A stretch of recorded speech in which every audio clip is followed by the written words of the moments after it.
because this topic is very important to the future generation. One of the things that I would like to do to start out is to introduce to you who I am.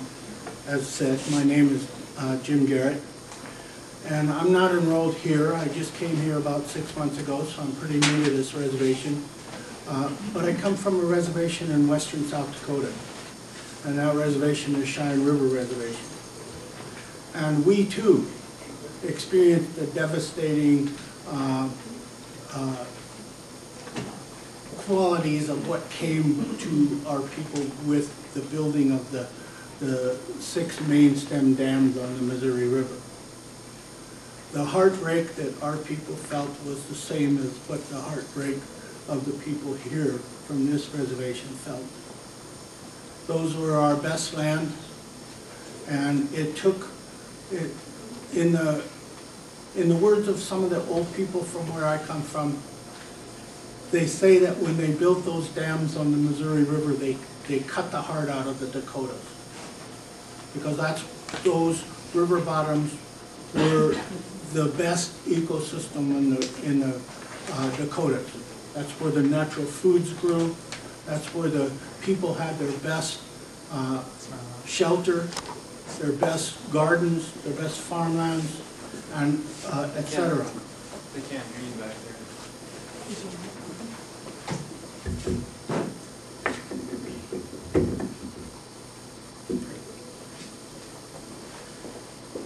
And so consequently, because of the dams, the people had to move back up off of the river bottoms and out of the flood zones. Oftentimes those soils and those water and the availability of good water was not there. On my own home reservation, the soils are what's called pure shale, which is a really heavy clay, which refuses to grow anything but grass. The water table below the land is so deep and so salty that it's not even usable for drinking water most of the time. And so consequently, you know, to the Indian tribes in the northern Great Plains that lived along the Missouri River, when they built those dams, that was the second big blow to those tribes, and it devastated them. In my own people's case, we were hunters of the buffalo, and we wandered all over, followed the bison. When we had to settle, we settled on the river bottom, because that's where the best shelter was. And that was the place where the water was. That's the place where the animals came to seek shelter as well. When those river bottoms were flooded and we had to move back up, that was equal or even worse than losing the bison. Because in my own academic research of the subject, I've concluded that the creations of the dam was a clear demarcation between tribal self-sufficiency and tribal dependency on the federal government. With that said, the tribes that are here on this reservation have been river bottom agronomists, agriculturalists since time immemorial. And when that happened, it threw the tribe into the tribal members into devastating sociological losses that are only in some ways being recovered slowly and today. Part of that recovery, I believe, is to recover that the agricultural base that the people have always had. This tribal college, along with 30 some other tribal colleges in 1994, was designated as a land grant college by the U.S. Congress. What that means to this college and this community here is that this college is a repository for agricultural knowledge regarding the teaching of agricultural related courses.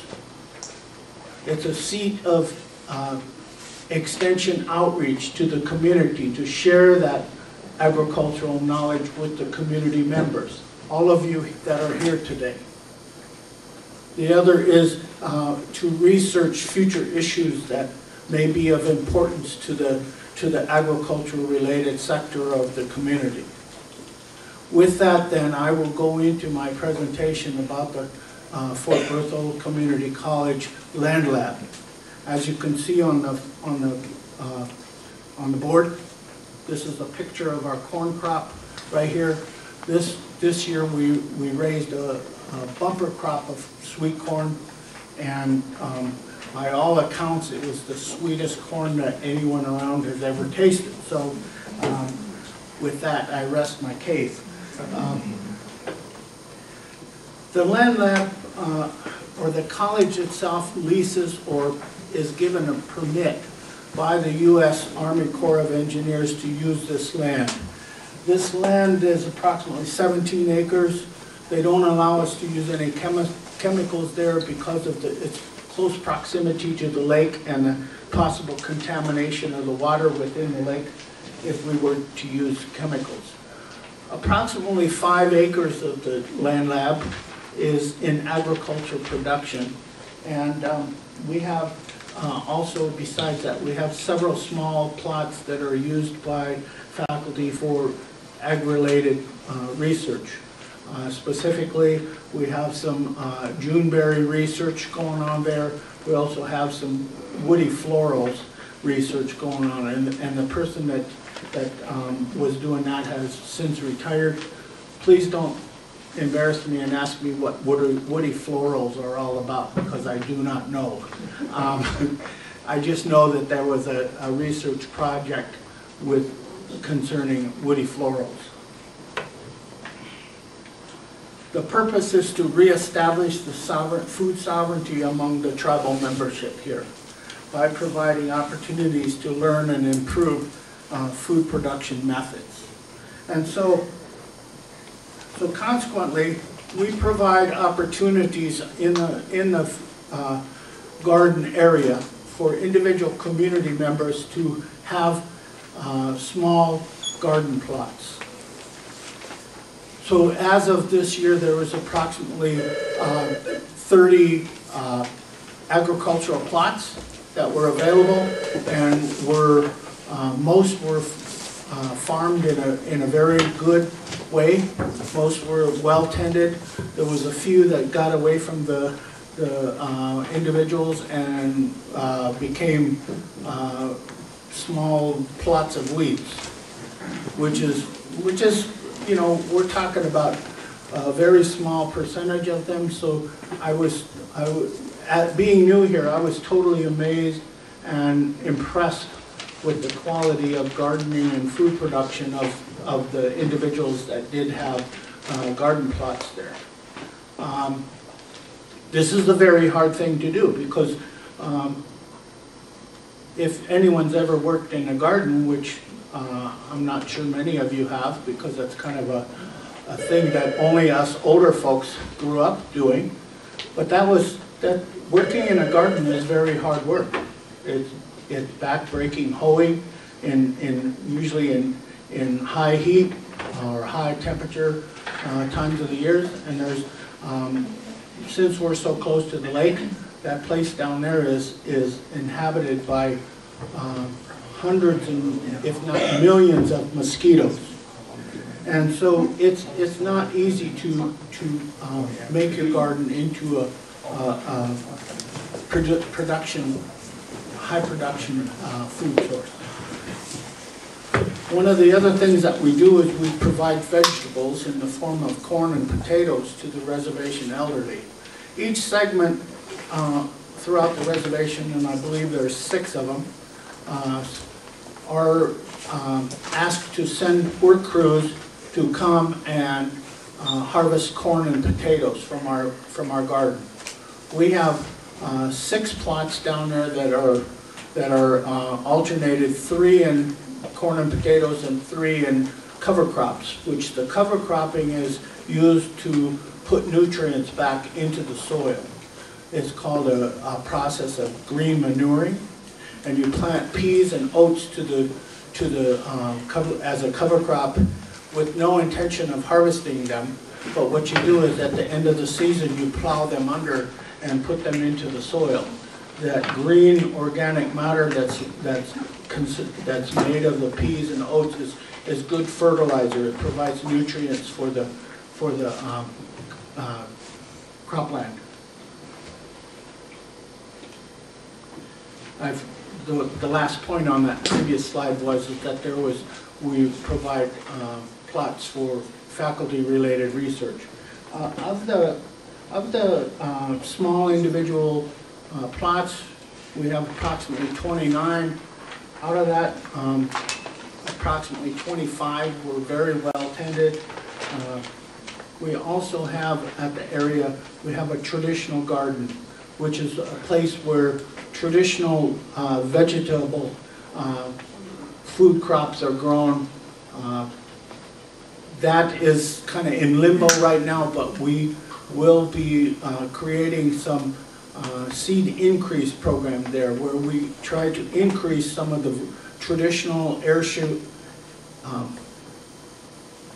heirloom varieties of some of the seed crops that come from this reservation and the tribes that inhabit it. This is the partial bunch that have come and in one day and harvested their corn crop. As you can see, they look like a pretty happy bunch because they're going to be eating well. In our 2010 production, on these 300 by 100 plots that we raised corn and potatoes, we raised 17,000 ears of sweet corn and 7,000 pounds of spud. And that was all given out to the segments, and also we brought some to the college here that was available for anybody who wanted to take some, mostly faculty, staff, administrators, but also some of the community members came here and took some too. As I said, we have a traditional garden, and right now it's fairly small, but we look at expansion in the next little while, in the next year. One of the things that we want to do is we've got some seeds that have been given to the college that came from different sources throughout the community and commercial sources as well. Those places and those individuals have held back some of the seeds that their ancestors have grown, and Adam in his presentation will list some of those, but they're like Mandan blue corn, Arikara yellow sweet corn, Hidatsa sunflowers, things like that, that were the traditional airship or heritage varieties of the local people around here.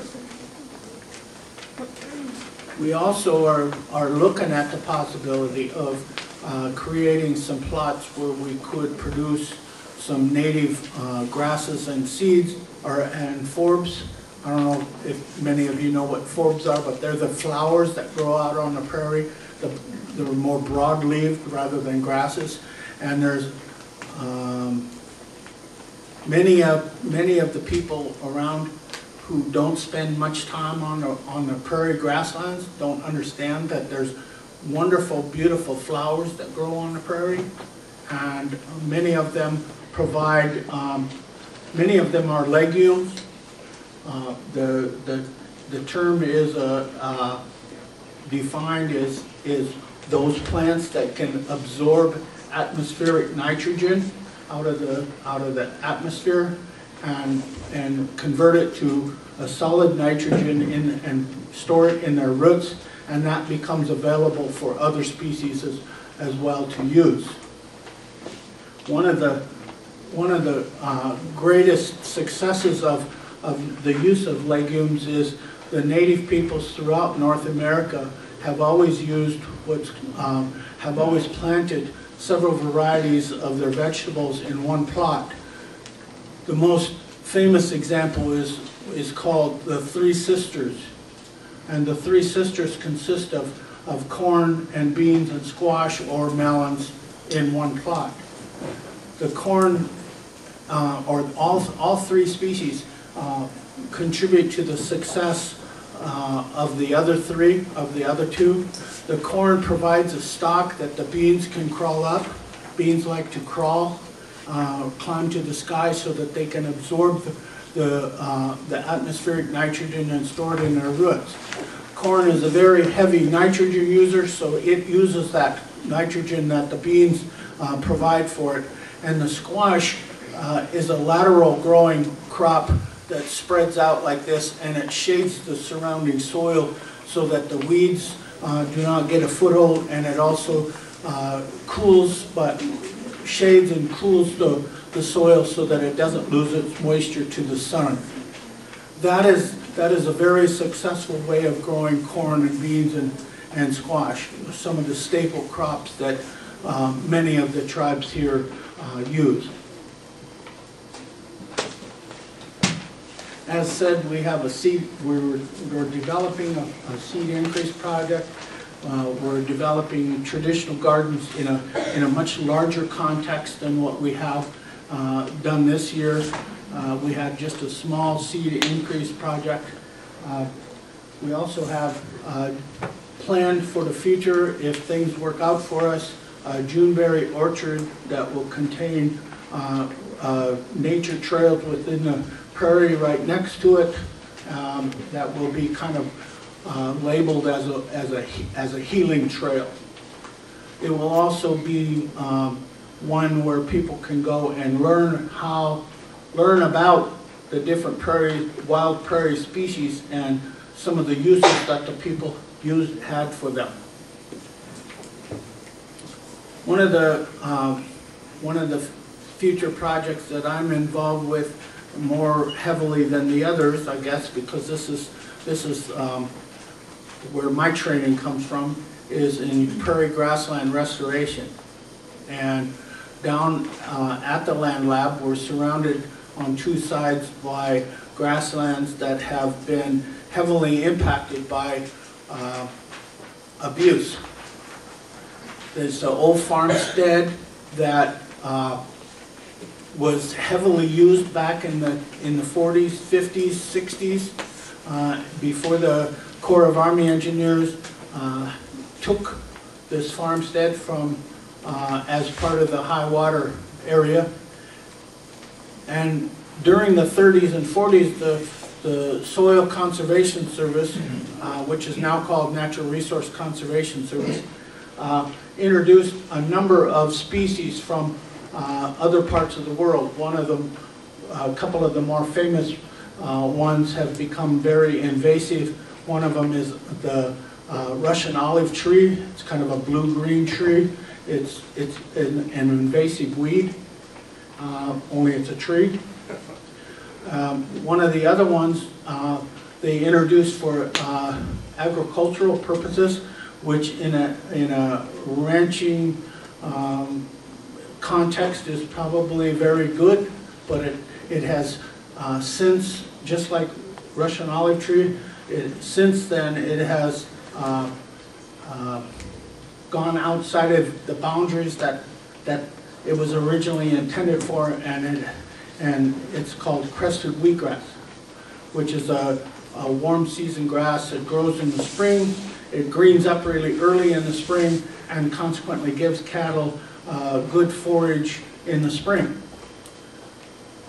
But in context of a native prairie, it's an invasive because it doesn't belong here.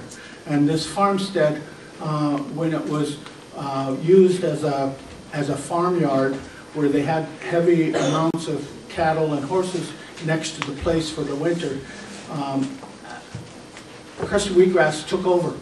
And so now it's what ecologists talk about as being monotypic, meaning only one species or two species grow there.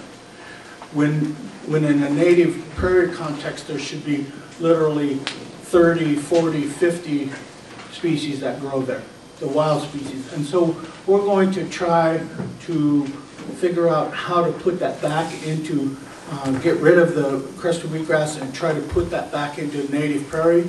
Part of the reason what we feel like we need to do that is to develop a magic formula for when the disturbing, I think most people in this room are well aware of the disturbances that are occurring throughout our community on the prairie with the pipelines and the oil pads and the roads, etc. When that's all done and said 20, 30, whenever years from now, those are going to be disturbed sites where invasive species will try to come in. And so what we're trying to do is create a magic formula so that we, at that time, we understand how to restore that to native prairie to exclude these invasive species. One of the things, the last things that we're trying to do, or one of the last things I wanted to mention was we also, down at the garden, we have 5 acres there where we've taken a lot of vegetables out of over the past number of years, and we haven't really put a lot back in. And so what we're trying to do is do research and develop a soil composting program where you would bring in different organic components and let them mature into organic fertilizer and spread on the ground to improve the nutrient context of the soils. That concludes my presentation. If there's any questions, I would be glad to field some. Are there any questions at this point? Going once, going twice. Thank you. Thank you.